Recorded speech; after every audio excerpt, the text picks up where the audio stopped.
الحمد لله رب العالمين والصلاة والسلام على سيد المرسلين نبينا محمد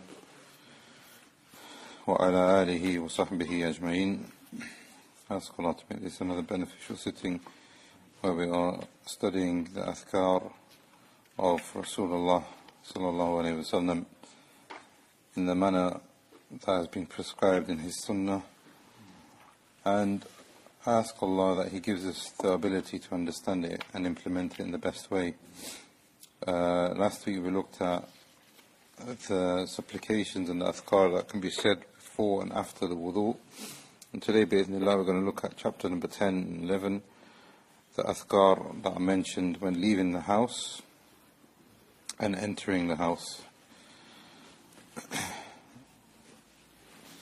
In order to probably understand some of this, we have a detailed incident that happened with our father Adam alayhi salam in the Quran. And Allah Jalla wa Ala at the beginning of Surah Araf talks about the beginning of creation, and this is how the surah begins, and how Allah has created everything, and He has sent us guidance, and He has sent us messengers, and that following those messengers will make your scales heavy in benefit and advantage for you, and if you don't follow them, then it will make it lightened for you. And this is in actual fact from the mercy of Allah, because He created you from nothing and He's given you a chance to become something which is great. And then after Allah Jalla wa Ala created our father Adam, وَلَقَدْ خَلَقْنَاكُمْ ثُمَّ صَوَّرْنَاكُمْ, we created you, created your father, we made him in the best way. ثُمَّ قُلْنَا لِلْمَلَائِكَةِ تُسْجُدُوا لِآدَمَ, then we said to the malaika, تُسْجُدُوا لِآدَمَ, make sujood to Adam. And the ulama of Tafsir have said that this sujood refers to thier and giving salam and giving greetings and showing reverence to him. But this man was living in Jannah by himself. He had everything that he wanted, but he was there by himself. So what happened is he was lonely, and Allah Jalla wa Ala gave him favor upon favor, and He gave him a wife also, so that he can become steadfast. And some of the ulama, like Ibn Jawzi and others from the ulama, have said that nikah is part of the usul al-deen, it's part of the aqidah, which keeps us steadfast. And they've included it in books of aqidah also, marriage and how marriage works and things like that, because it's so important. ثم قلنا للملائكة اسجدوا لآدم فسجدوا إلا إبليس لم يكن من الساجدين. And the ulama have differed as to who this man Iblis, or who this jinn Iblis is. Some of them said that he's the father of jinn, some of them said that the jinn were around before. But whatever the case, this jinn was at one point somebody who was pious and somebody who was venerated, because Allah says, ثُمَّ قُلْنَا لِلْمَلَائِكَةِ, He said to the angels, give salam to Adam. Iblis wasn't an angel. So Allah Jalla wa Ala, in talking to the angels, is talking to Iblis also. This shows you the level of Iblis, what he had before. But he failed. لَمْ يَكُنْ مِنَ السَّاجِدِينَ, he didn't want to make sujood. So Allah said, why didn't you make sujood? And He knows better. قَالَ مَا مَنَكَ أَلَّا تَسْجُدْ إِذَا أَمَرْتُكَ, when I told you to give sajda and give salam to Adam, he said, قَالَ أَنَا خَيْرٌ مِّنْهُ, I'm better than him, why should I? خَلَقْتَنِي مِنْ نَارٍ وَخَلَقْتُهُ مِنْ طِينٍ. So Allah Jalla wa Ala then said, قَالَ فَاهْبِتْ مِنْهَا فَمَا يَكُنْ لَكَ أَن تَتَكَبَّرَ فِيهَا. Nobody can stay in Jannah whilst they have pride and arrogance and sin.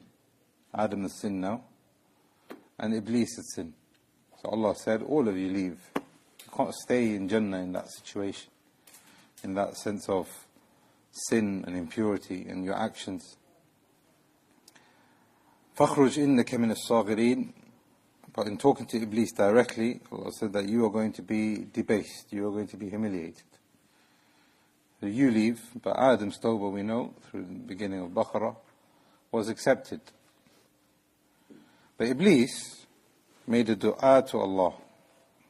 قَالَ إِنذِرْنِي إِلَى يَوْمِ يُبْعَثُونَ.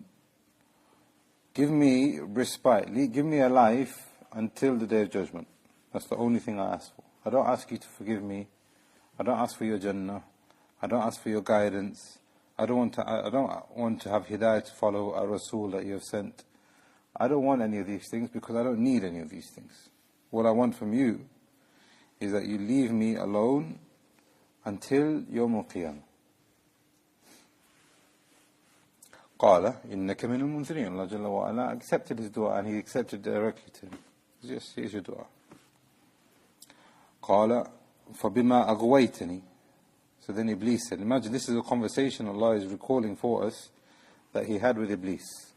Allah said make sujood, he didn't make sujood. Why didn't he make sujood? Because I'm better than him. What you're telling me to do is not correct, he said to Allah. So now he said, you can't stay in Jannah anymore. You are gone. On his way out, Allah, just give me one thing. I don't want hidayah, just give me life. So then he said to Allah Jalla wa Ala, you are the one who misguided me. Iblis said to Allah, فَبِمَا أَغْوَيْتَنِي. Because you misguided me, because it's your fault, لَأَقُدَنَّ لَهُمْ صِرَاطَكَ الْمُسْتَقِيمِ. I'm going to sit, when every single one of us come on the path into this dunya, I'm going to sit next to this path of the kitab, the sunnah and religion. ثُمَّ لَأَتِيَنَّهُمْ مِنْ بَيْنِ أَيْدِيهِمْ وَمِنْ خَلْفِهِمْ وَعَنْ أَيْمَانِهِمْ وَعَنْ شَمَائِلِهِمْ. From every single direction, I'm going to mislead them. And this is my promise to you. This is what he's saying. Because you misguided me, I'm going to misguide every single one of them from every single direction. And Iblis made a swear and he made an oath, وَلَا تَجِدَ أَكْثَرَهُمْ شَاكِرِينَ. You will not find most of mankind that you are putting on earth. You misguided me, I'm going to misguide all of them. Just you wait and see. This is what Iblis is saying to Allah. قَالَ اخْرُجْ مِنْهَا مَذْمُومًا مَدْحُورًا. Allah Jalla wa Ala said, leave here with full of blame, full of fault, and full of deficiency and weakness. لَمَنْ تَبِعَكَ مِنْهُمْ لَأَمْلَأَنَّ جَهَنَّمَ مِنْكُمْ أَجْمَعِينَ. Whoever follows you, and Allah Jalla wa Ala responds to what he said, whoever follows you, just like you, they are all going to be in the hellfire together. Then Allah Jalla wa Ala said something very important for those people who won't guide. وَيَا آدَمُ اسْكُنْ أَنْتَ وَزَوْجُكَ الْجَنَّةَ فَكُلَا مِنْ حَيْثُ شِئْتُمَا وَلَا تَقْرَبَا هَذِهِ الشَّجَرَةَ فَتَكُونَ مِنَ الظَّالِمِينَ. Adam, and when that point that you were lonely, remember Allah gave you a wife now. Allah's given you favor upon favor. Live in my Jannah, but don't go near that tree, because if you do, you will be sinful. Iblis didn't stop there. Allah Jalla wa Ala is recalling now what happened to Iblis, which took him out. Now he's telling us what happened to Adam, which took him out. فَوَسْوَسَ لَهُمَ الشَّيْطَانِ. So now Shaitan has already committed one sin that we have seen, and we've seen a series of sins that he's committed, but the arrogance we've seen of this despicable creation. Then, just as that wasn't enough, and the promise that he made, now he's saying that I'm going to show you that promise. So he came to Adam, the one created by Allah with his own hands. Allah spoke to him. Allah made him live in Jannah. Allah gave him a wife. The favors upon favors. He is the father of all of us.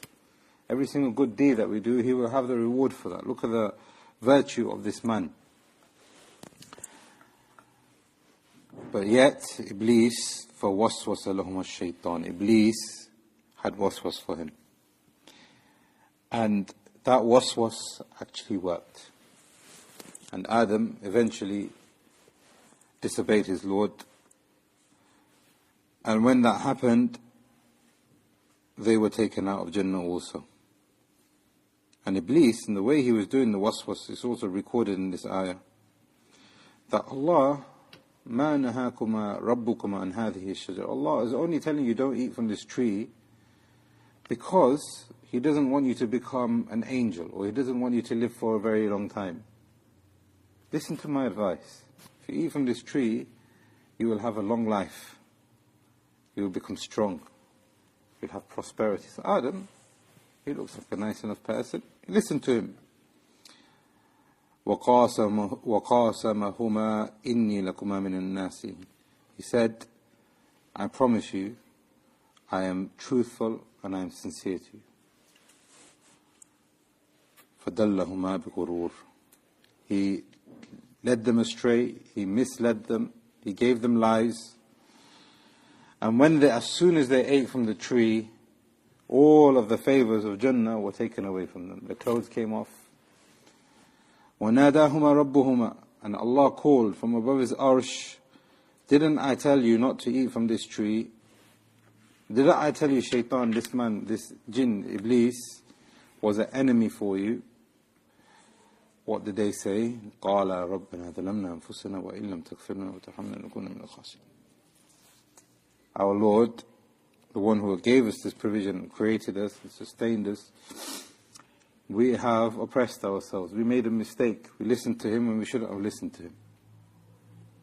That's when the ulama have said that this was a genuine mistake. It's not that Adam wanted. It wasn't like the arrogance that Iblis showed. But it's still something that they've done wrong. Allah conceal us, forgive us, pardon us, and continue to show us your mercy, because if you don't do that, we'll become oppressive. Look at the difference now. One blamed Allah. The other one went back in Tawbah and wanted Allah's continual connection. They didn't want that connection to stop. قَالَ اهْبِطُوا بَعْضُكُمْ لِبَعْضٍ مِنْ. All of you leave. Iblis, you've been told to leave. Now Adam, now you've been told to leave. And all of you leave. You have to live on earth. وَلَكُمْ فِي الْأَرْضِ مُسْتَقَرٌ وَمَتَاعٌ لَهِينٌ. Earth is your place now, and that's where you will stay. Then Allah Jalla wa Ala talks to us. Ya Bani Adam, the progeny of Adam, every single one, generation that comes after this incident. قَدْ أَنزَلْنَا عَلَيْكُمْ لِبَاسٌ يُوَارِي سَوْآتِكُمْ وَرِيشًا وَلِبَاسُ التَّقْوَى ذَلِكَ خَيْرٌ ذَلِكَ مِنْ آيَاتِ اللَّهِ لَعَلَّهُمْ يَذَّكَّرُونَ. Then Allah Jalla wa Ala says, Allah is telling you that He has given you your clothes, He's given you your provisions. Use that with responsibility. But this is the point here. Ya Bani Adam, me and you, the children of Adam, look what's happened to Adam, look what's happened to Iblis. لَا يَفْتِنَنَّكُمُ الشَّيْطَانِ. Don't make shaitan a trial for you. He's going to promise you. He's going to come to you in a nice way. He's going to make promises and try and deceive you so that you can listen to him. What did he do? كَمَا أَخْرَجَ أَبَوَيْكُمْ مِنَ الْجَنَّةِ. Now this is very important, because Adam's house was Jannah. Adam's house was Jannah. He didn't know anything else. There was no such thing as him living on earth. There was no countries. There was no nationalities. His house was Jannah. And Allah said, Jalla wa Ala, that He took him out of his own house and threw him away in a very far away land. Foreign land, completely foreign from Allah's mercy and Allah's favors. And what happened is all of those favors were then exchanged for dunyawi favors. Now remember, Jannah, those favors are not comparable to the favors in the dunya. And then the context continues where Allah Jalla wa Ala is talking to Bani Adam and the things that will happen. But we will stop there within these ayat of Surah A'raf. And this leads us nicely onto what you should say. الذكر in the دخول المنزل. الذكر in the خروج المنزل. The dhikr that it should be said as you leave your house. Now the Prophet ﷺ has instructed us also that this house, as we have seen in the beginning of this book, the Prophet ﷺ has given us a parable of a man who is being chased day and night by an enemy. And that enemy is chasing him, and they are chasing him on his back, and the chase is intense. And the Prophet ﷺ told us that this man, فَأَتَى حَسَنٌ حَسِينٌ فَتَحَسَّنْ فِيهِ, comes to a fortress, a castle, which is very, very strong, so he hides himself inside of it, and he makes that his fortress. and then that enemy cannot infiltrate. So the Prophet ﷺ told us that this is the example of how shaitan is running after you. And the dhikr of Allah will be that fortress for you. Your house now has to be your fortress. Your house has to be that sense of protection which puts a boundary between you and the fitnah which is outside, a boundary between you and the shaitan. The Prophet ﷺ has told us some very different hadith. And there's one here that's been narrated by Abu Dawood, an authority of Anas bin Malik, that the Prophet ﷺ said, when a man goes out of his home and he says, Bismillah, Tawakkultu ala Allah, wa la hawla wa la quwwata illa billah. In the name of Allah, I put my trust in Allah, and there is no power or strength except with Allah. Then it is said by the shayateen that are there waiting for him outside, you have been guided, you are sufficed, and you are protected. You can't do anything. And the shayateen who are there waiting for him. So when you open your door, there are shayateen waiting for you. You can't see it. They are there. And this hadith also tells us that it's more than just one. Imagine now you open your door and there's somebody who's trying to come into your house, trying to burgle you and trying. What would you do? Prophet ﷺ is telling us here that there's more than one shaitan who wants you to take you away from the Sirat al-Mustaqim, as Iblis is sworn here. And as Allah is telling us, Ya Bani Adam, La yaftinannakum ash-shaytan kama akhraja abawaykum min al-jannah. Just like Allah took your father out of his house and shaitan deceived him, don't let that happen to yourself when you are in the dunya. You are guided, you are sufficed, and you are protected. And the shayateen then run far away from him. And as they are going away, one shaitan says to another shaitan, what can you do with a man who has been guided and who is sufficed and who is protected? What can you do? There's another narration which says that the one who says that you have been guided and you have been sufficed and you have been protected are the angels. So the angels descend in order to protect you and preserve you and say these things. You have been guided, hudit, kufit, waruqit. You have been guided, you have been sufficed, and you have been protected. And then the shayateen, obviously in the presence of the angel, can't do it. They run away and they say, what can we do against this man? Bismillah, tawakkaltu ala Allah, wa la hawla wa la quwwata. And as we know also, when entering the house, the shaitan wants to enter so that he can make your house, inside your house, a place of fitnah, and a place of discord, and a place where Allah's name is not mentioned, a place where there is anger, a place where there is disunity, a place where there is sin upon sin. And the Prophet ﷺ also said in a separate hadith, don't make your houses like graveyards. How can your house become like a graveyard when the shaitan resides in it? There's no name of Allah mentioned, there is no salah, there is no dhikr, there is no tilawah of the Quran. But the author here has begun by talking about what should be said as you leave your house, because now this becomes the default. What's the default? Are you outside or are you inside? Are you inside? That should be the default, where you stay inside your house. You stay with your family, you interact with your family, you teach your family, you learn from one another, you benefit one another. That should be the default. But if you need to leave, that's not the default. Unfortunately, now the opposite. Many people will stay outside of the house for long periods of time and only really just go home to whatever. Prophet ﷺ told us in a hadith that you should stick to your house and contemplate and weep over your sins. And this hadith, the Prophet ﷺ gave us instructions that we should say, Bismillah, tawakkaltu ala Allah, wa la hawla wa la quwwata illa billah. And we've seen the basmala, we've seen that on several occasions, and we've known and we've seen how it's important when we're making wudu and before we go to sleep, and before we go to the bathroom, etc. Because we do this seeking Allah's assistance and His protection and His blessings. Then the Prophet ﷺ used to say, Tawakkaltu ala Allah. And tawakkul has two aspects to it. Number one, we have an internal dependence to Allah. Tawakkul means that you rely upon Allah. But tawakkul has the second aspect, which is that you take the necessary means needed to fulfill your objective, whatever that objective is. And tawakkul is very important, because Iblis didn't have tawakkul. أَنَا خَيْرٌ مِّنْ خَلَقْتَنِي مِنْ نَارٍ. He didn't care about what Allah has told him to do. He had no connection between him and Allah. But Allah Jalla wa Ala, in several places in the Quran, has made tawakkul a sign of iman and a pillar of your iman. وَعَلَى اللَّهِ فَتَوَكَّلُوا إِن كُنتُم مُؤْمِنِينَ. Have tawakkul in Allah if you have iman. If you say La ilaha illallah Muhammad Rasulullah and you believe in the unseen.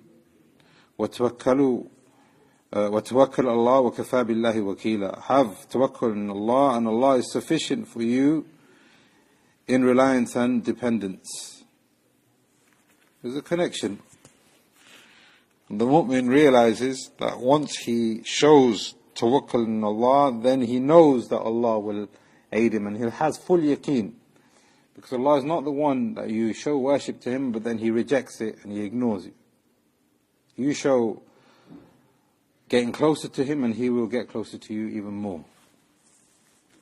Tawakkul means that you depend on Allah and you take the necessary means.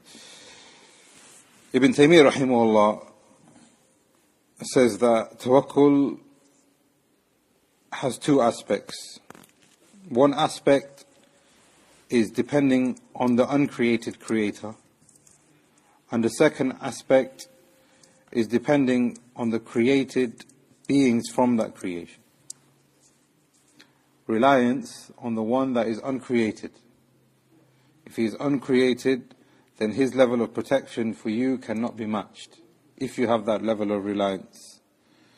But also knowing that He is the one who has created everything that you see and all the things that you need to fulfill your aim, and He is the Lord of that thing. That's why it's so important that tawakkul is part of your iman. Ibn Taymiyyah rahimahullah says that tawakkul, as you can see, is connected to your Tawhid, and it's from the greatest acts of worship, internal and external.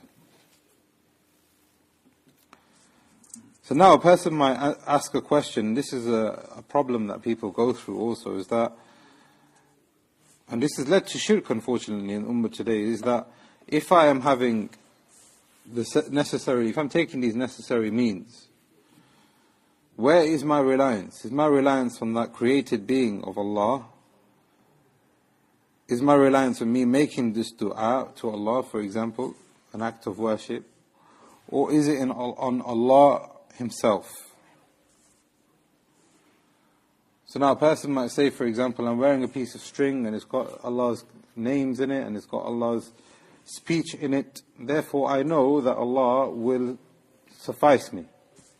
And now we need to dig deeper and think, my brother, my sister, why are you wearing that thing? Are you connected to that thing? Or are you using that as an excuse?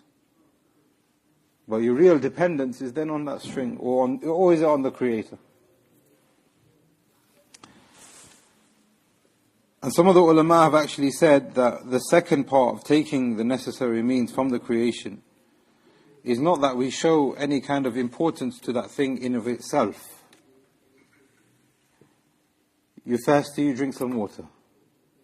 Is it that water that's going to aid you?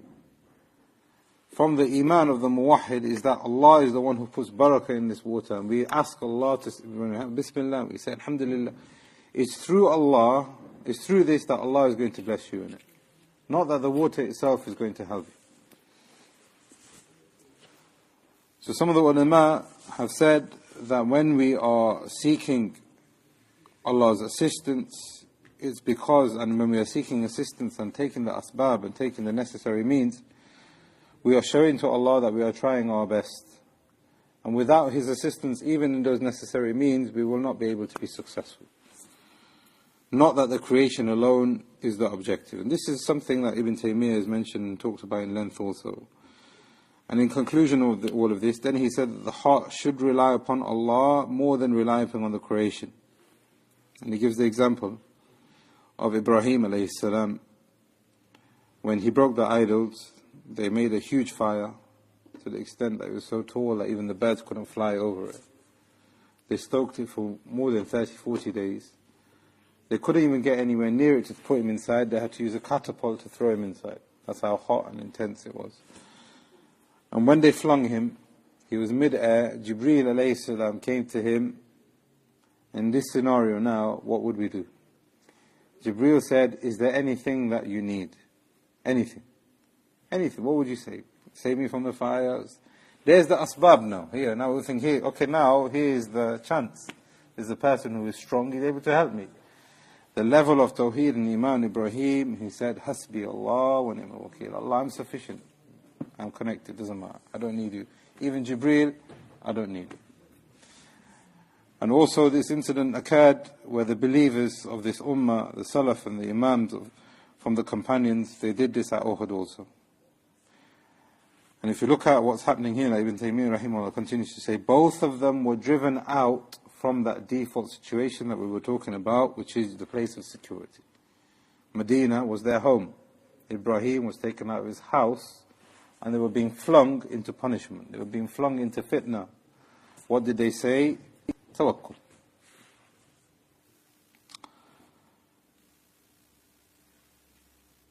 Bismillah tawakkaltu ala Allah. And this is again for emphasis that we are worshipping Allah alone. Iyaka na'budu wa iyaka nasta'in. You alone we worship, you alone we seek assistance. Tawakkaltu ala Allah. Tawakkul in Allah alone. Wala hawla wala quwwata illa billah. And we've looked at this before. Hawl, some of the ulama have said that there is no change except through Allah, and quwwah, there is no ability.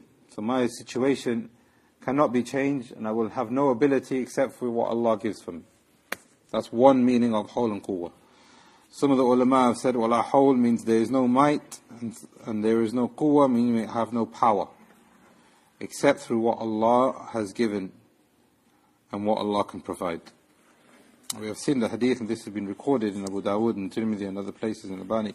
Made it Sahih Tirmidhi. And when you do this, the angels descend and they say that you have been guided, you have sufficed, and be protected, and the shayateen run away from such a person. The shayateen leave such a person. So when you're going to work, when you're going to school, when you're going to your various places, if you want to reach your destination and be blessed in that destination until you come home, then we need to seek Allah's name and His assistance and have iman in Him. Hadith number 17, Allahumma inni a'udhu bika an adilla aw udal, aw azilla aw uzal, aw azlim aw uzlam, aw ajhal aw yujhal alay. This has been reported in Sunan, and it's also in Tirmidhi and Ibn Majah, and Shaykh al-Albani rahimahullah has said it's sahih. There's another narration on the authority of Salama that the Prophet ﷺ used to look up and say, but some of the ulama have said that this is weak.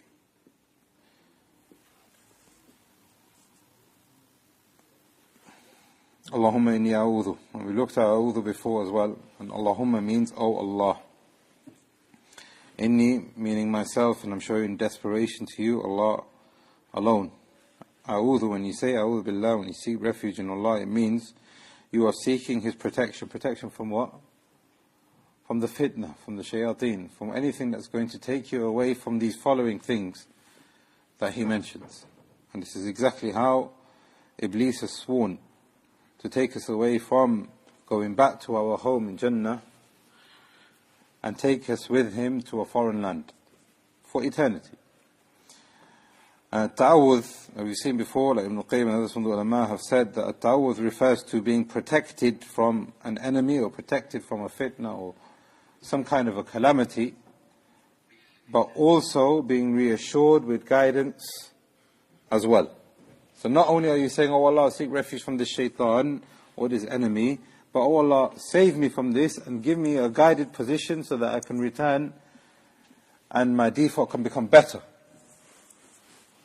So you can see the importance of making a ta'awudh in our lives. Bika an adilla aw udal. That I am misguided or that I misguide others.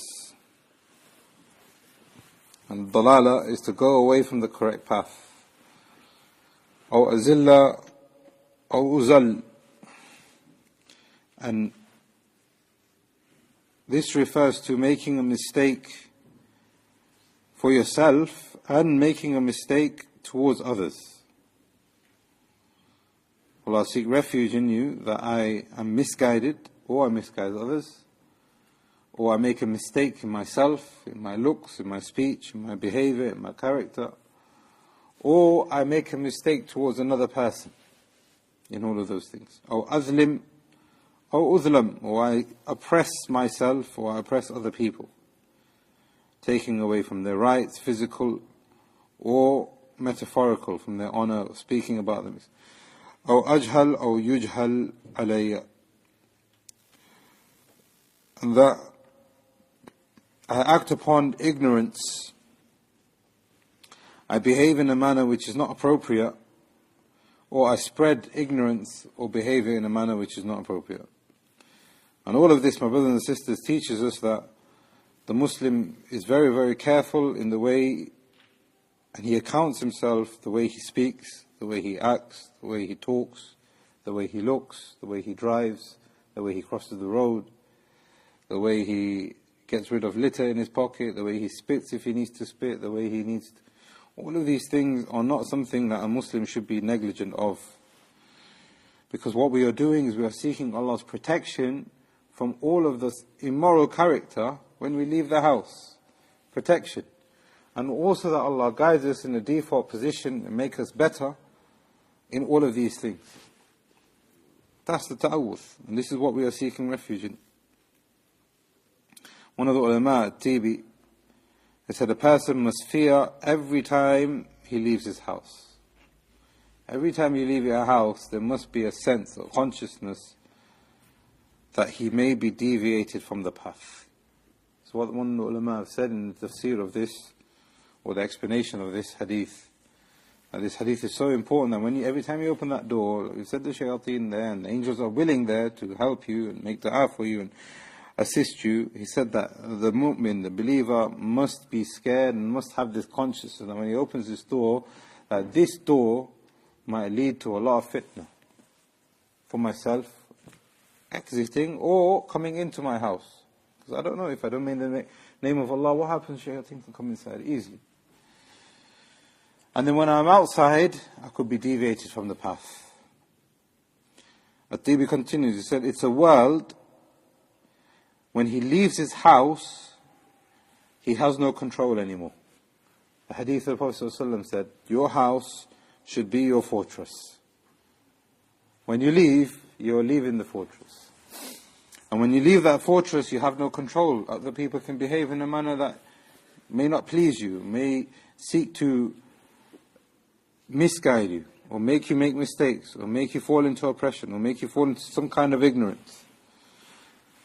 And this world, when you step out into it, is a land where you can't control. Now, because you can't control it, a disaster could be waiting to fall you. And sometimes that disaster may not even be recognized by yourself. And then, once that disaster afflicts him, he ends up behaving internally or externally in a manner that he wouldn't have if he had been in his fortress. Either in himself or towards others. How many times do people leave their house upon iman, upon khair, they see something, they hear something, they may even do something, and then they come home and that affects everything in the house. Bismillah, tawakkaltu ala Allah, and this hadith, Allahumma inni a'udhu bika an adilla udal, etc. The next chapter is al-dhikru in the dukhul manzil. So now when you want to come back to your house, after going into that area of no control from yourself, Prophet ﷺ in Sahih Muslim, an authority of Jabir ibn Abdullah, who said that whenever a man enters his house and he mentions the name of Allah when he enters it, and when he eats, and some of the narrations also say when he enters his house he says Bismillah, when he closes the door, when he closes all the doors, when it becomes night time he says Bismillah over his food, he covers his vessels, he says Bismillah over them. The shaitan says, and again, we're not talking about one, the shaitan says to his friends, you have no place to stay today and you have no dinner. This place is forbidden for us. But if a person opens his front door and there's no name of Allah, There's no salam. And وَيَعَذْ بِاللَّهِ, sometimes they are mentioning things which are not permissible. If he enters and he doesn't mention Allah when he enters, this is the hadith, the shaitan says, you have a place to stay now. And if he doesn't mention Allah when he is about to eat, he says, you have found a place to stay and you have found dinner. And this has been reported by Muslim. It's been narrated here in hadith number 18, the Prophet ﷺ, and this is narrated by Abu Dawood with the isnad which is Hisn, and some of the ulama actually said that this hadith is not correct. Shaykh ibn Baz said that this hadith is Hisn, as well as others from the ulama. Is that when a person enters his home, he says, Bismillahi walajna, wa Bismillahi kharajna, wa ala Rabbina tawakkalna, in another narration, wa ala Allahi tawakkalna. Then he sends salam upon his family. And if a person does this, and this is part of the narration of Muslim, when a person does this, he is considered as those people who have mentioned the name of Allah.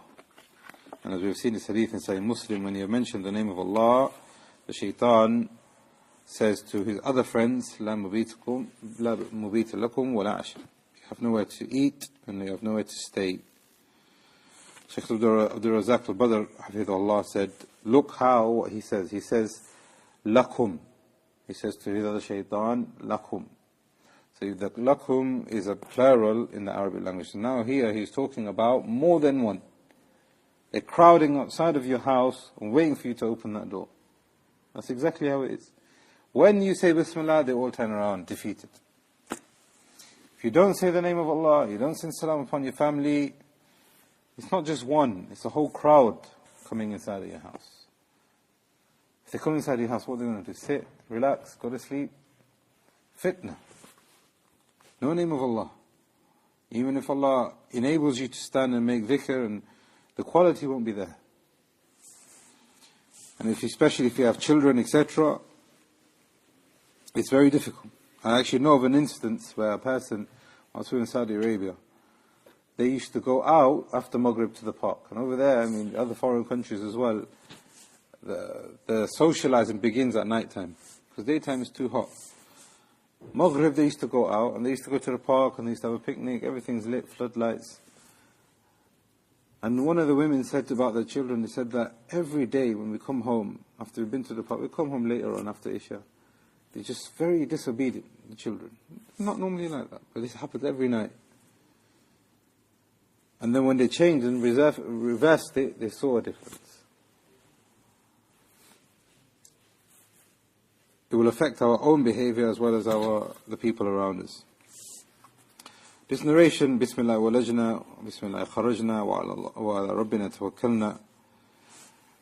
Some of the ulama have said that parts of this hadith are weak. Shaykh Albani himself said that this hadith is weak because there's a cut in the chain between Shurayh al-Hadrami and Abi Malik al-Ashari. But others from the ulama have said that it's Hasan. This includes Ibn Baz, Ibn Muflih also. And part of the argument here that they've used is that if there is a hadith which is weak, it can be used out of fadail. So even if some of the wording in this hadith is weak, we have the precedence in Sahih Muslim, where the Prophet ﷺ has told us to say the name of Allah when we enter. Mullah Ali Qari al-Hanafi, he was a Hanafi scholar, a huge Hanafi scholar, with Aqidah of Ahl Sunnah, and he was a muhaddith also. He said in explanation of this hadith, he said the shayateen are like predators. When they see an animal, when a lion sees an animal, he sits there and he's looking. And this is exactly what the shayateen do. And they look for a period of negligence in your life. Once you become negligent, that's when they attack. They're not going to attack you whilst you're reciting the Quran and when you're doing good deeds. They may do. But what they are looking for is when you have left your guard down. Going out into the dunya and then returning home also reminds us that we also came from a place When you go back to your house, you are relaxed. You can take off your clothes. You can have something to eat. It's a pleasant situation to be in when you go home, you're tired, etc. Some of the ulama have said that this should remind us of us in our state in the dunya. Because our home, that house that you live in right now, is not going to stay there for eternity.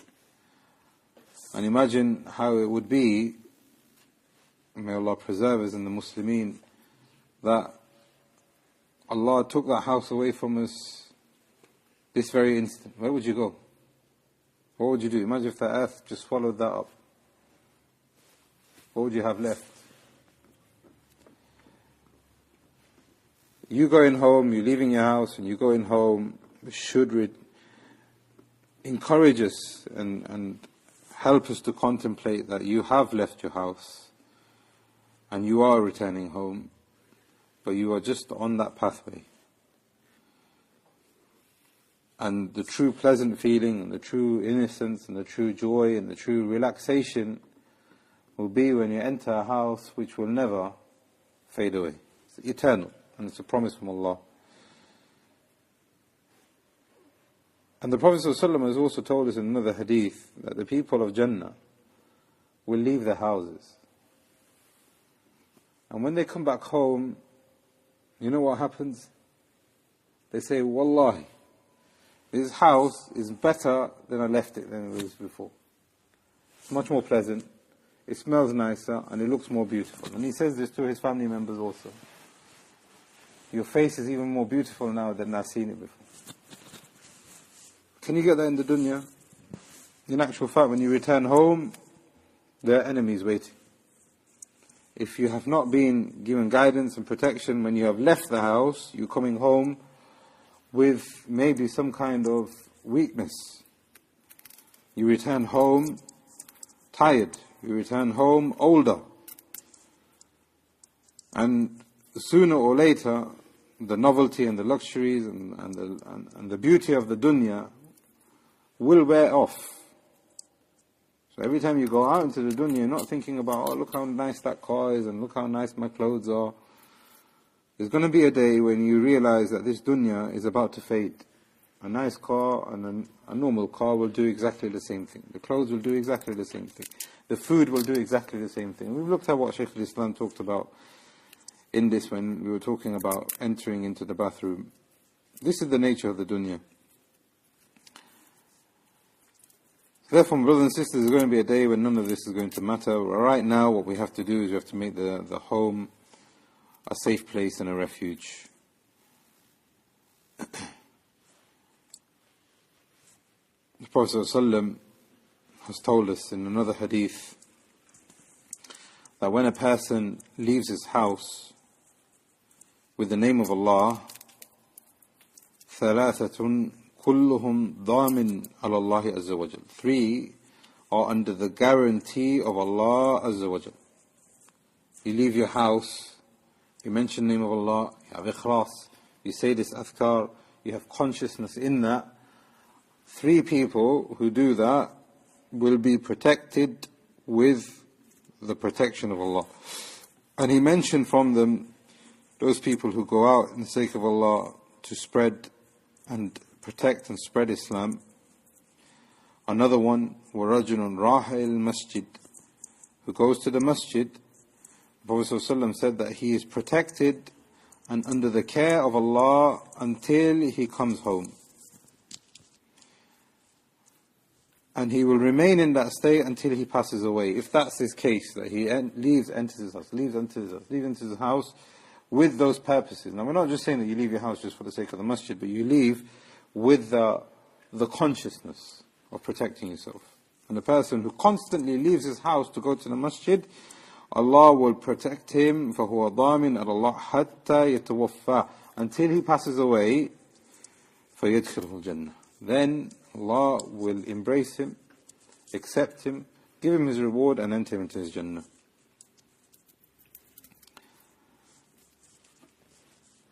Bismillahi walajna, wa bismillahi kharajna, wa ala Allahi wa ala Rabbina tawakkalna. this is, we say that in the name of Allah, this is how we have left, and this is how we enter with the name of Allah, and we left just as we left with the name of Allah, and upon Allah we have tawakkul. We rely upon Him and we take the necessary means needed from His creation. And then in this hadith, ثُمَّ لِيُسَلِّمْ عَلَى أَهْلِهِ, and then the Prophet ﷺ used to send salam upon his family. So for some of the ahkam of entering the home is that when you first enter, the first thing that you should be saying is the basmalah, Bismillah, in protection and seeking blessing of Allah. Then as you open your door and you enter with the right. I don't think there's any doors where you would open from the left, maybe there are, but you would still enter with the right. And if it is your own home, you enter and you give salam. فَإِذَا دَخَلْتُمْ بُيُوتُمْ فَسَلِّمُوا عَلَى أَنفُسِكُمْ تَحِيَّةٌ مِّنْ عِنْدِ اللَّهِ مُبَارَكَةٌ طَيِّبَةٌ. Allah says in Surah Nur. If you enter into your homes, send salam upon yourselves and upon your families. Because this is a salam and this is a greeting which is mubarak and blessed and wholesome and good for you. If no one is home, you still say the salam. Some of the ulama say you don't need to say the salam, you say the basmalah. But what is correct here is that you still say the salam.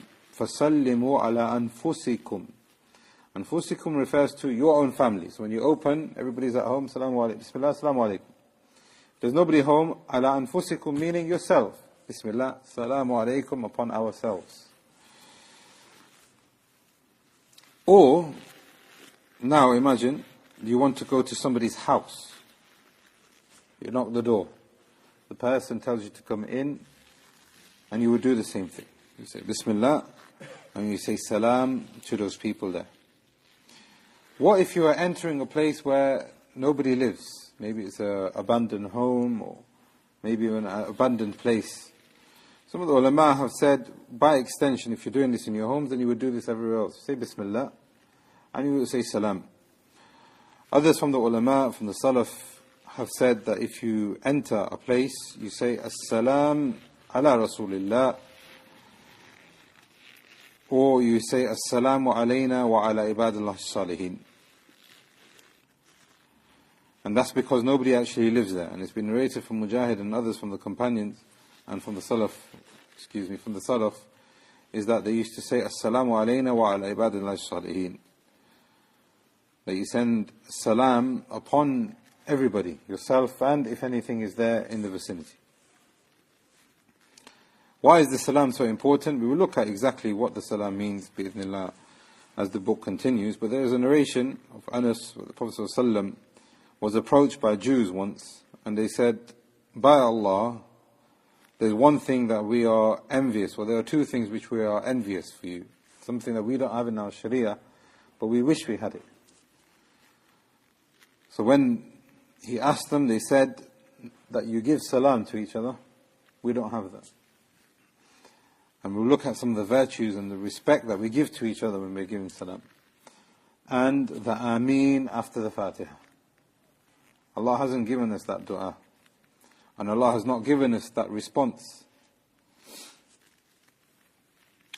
Some of the ulama have also said that once you enter your home, it's mustahab for you to pray 2 rak'at. And there's a narration in Al-Bazzar that's been made Hisn by Imam Al-Albani. Abu Hurairah narrated that the Prophet ﷺ said that whenever you enter your homes, do the basmalah and say the salam. And after all of that, pray 2 rak'at. Because if anything evil has entered, it will exit your home with these 2 rak'at. Pray these 2 rak'at, and it will leave it. And if you are about to leave your home, nothing from the goodness will exit your house. And again, this is mustahab because sometimes the Prophet ﷺ didn't pray these 2 rak'at, and it's not being narrated that he was consistent in doing such. But what is very important is that we give importance to these adhkar, because we have in Sahih Muslim where the Prophet ﷺ said that if you make these adhkar, the shayateen flee away. I ask Allah to make us of those who are upright and make our homes which are blessed and full of tranquility and unity, and that He unites the Muslims with their mothers and their parents and their fathers and their offspring, and doesn't make discord and fitnah into the houses of the Muslimin, and that He brings light and tranquility, and the Quran and the Sunnah being their guide in their homes, that they are rejoicing with the pleasure of Allah in the dunya, and that Allah unites them together in their eternal home in the akhirah. هذا والله أعلم وصلى اللهم على نبينا محمد وعلى آله وصحبه أجمعين. Anybody have any questions? Yes, one. You know how you said if somebody in their house continuously going to the mosque and back and thinking, Allah, when they die, He'll embrace them and they'll get Jannah. What about sisters, if they do that? Or Include sisters as well. The point here is that the Prophet ﷺ, the question is asking that a man is connected to the masjid, what do we do about sisters? Number one, Islam has encouraged us to have a particular way of life. And that way of life includes men being responsible outside of the home, whilst the woman is responsible inside of the home. Like we have seen in this hadith today, that even the man, when he goes out, that shouldn't be his default, that he spends time away from his home without any necessary need. He goes and he comes back once the need has been fulfilled, and he needs to be with his family as much as he can. So if that's the man, then the woman stays at home with the children. But if she needs to go out, and there are plenty of incidents where women used to go out at the time of the Prophet ﷺ, then she would say the same thing. And what we learn from this hadith is that the Prophet ﷺ is telling us that those people who try to remain upright, then bi'idhnillah, then they will be under the protection of Allah. So the hadith is mentioning masjid, and it's talking about the man, going out for the sake of Allah. But bi'idhnillah, as long as a woman or a child is going out for the sake of Allah, and they are trying to remain upright and preserve themselves and their dignity and their iman, then Allah will assist them and Allah will protect them. Shabir. Yeah. Just a quick one about the arrogance, the part that you mentioned at the beginning, the hadith about afterwards, the not in Jannah. Yeah. How do you say in regards to if someone's sinful and has arrogance, will it eventually end up in Jannah? Or is it that's it, they're not going to Jannah? If a person has pride, will they be forbidden from Jannah for eternity? Or will they eventually enter Jannah? Allah Jalla wa Ala tells us in Surah An-Nisa, إِنَّ اللَّهَ لَا يَغْفِرُ أَن يُشْرَكَ بِهِ وَيَغْفِرُ مَا دُونَ ذَلِكَ مَن يَشَاءُ. That Allah does not forgive shirk and kufr and nifaq, but He will forgive anything underneath that from a major sin to the one He pleases. So the Prophet ﷺ has talked about a person backbiting, a person cutting ties of kinship, a person being addicted to intoxication, a person having arrogance, all of these major sins, and He said, none of these people will enter Jannah. Smell the Jannah, etc. But what all this means is that they will not enter Jannah until they've been purified. Now this purification could be that they are directly purified from Allah. On Yawm al-Qiyamah, Allah says you are forgiven. Or that they are punished in the dunya, or they are punished in the barzakh, or that they go into the hellfire for a period of time. But what this ayah teaches us, that a person, if he dies with iman, without having any shirk, and showing the importance of Tawhid, then they will not abide in hellfire forever, and by the virtue and the mercy of Allah and the virtue of Tawheed, and acting upon that Tawheed, he will enter Jannah. I ask Allah to protect us and make us of those who enter Jannah without any punishment and reckoning. Yes. You entering the back door to the garden. Yeah. Does this dua also apply? If you're entering any other entry or exit which is not the main door to your house, does the hadith still apply? Then the hadith does apply, yes. But the ulama have said here that the dua is to be said when you enter into the house itself. So you could have a gate, or you could have a back gate, or you could have an alleyway or a side, all of these different things. You could have a drive. then the supplication is said as you enter the home. As you enter the home. And as this is quite clear also in the context that you say Bismillah wa lajna Bismillah. And then ثُمَّ لِيُسَلِّمْ عَلَى أَهْلِهِ. You wouldn't say salam to your family as you're going into your driveway, or if you're going in the alleyway. You do that as you enter the home. So this is the time when you would make the supplication. So it does include any entry or exit, these supplications of leaving and entering your home, but it's talking about the actual structure of the building where you live. سبحانك اللهم وبحمدك اشهد ان لا اله الا انت استغفرك واتوب اليك. باذن الله next week we'll look at